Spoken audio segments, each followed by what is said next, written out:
बाजिन गए चार छठी मैया गौआ के लोग बाजिन गए चार छठी मैया गौआ के लोग एक बेटा बिना छठी मैया सुन लागे को कबाए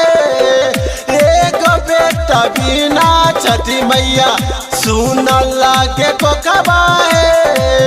एक बेटा बिना छठी मैया जोरे जोरे नारियल चढ़ाइबो जोरे जोरे सुपबाए जोरे जोरे नारियल चढ़ाइबो जोरे जोरे सुपबाए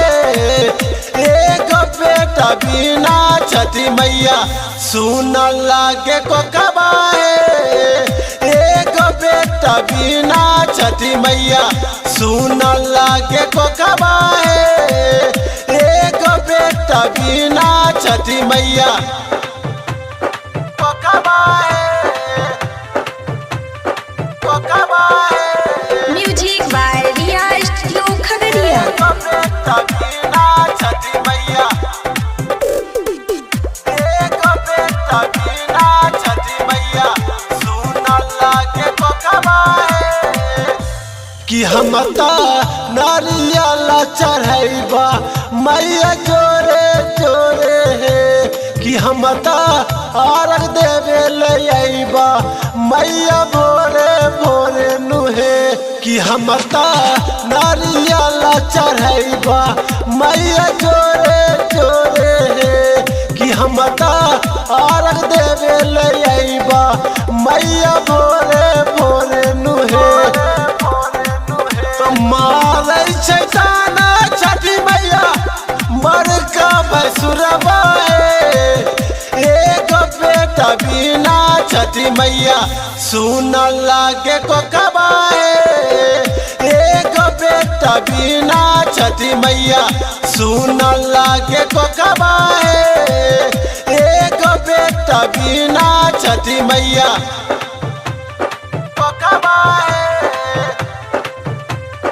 को कबाए एक बेटा बिना छठी मैया म्यूजिक एक बेटा बिना छठी मैया सुन लागे को कबाए कि सासू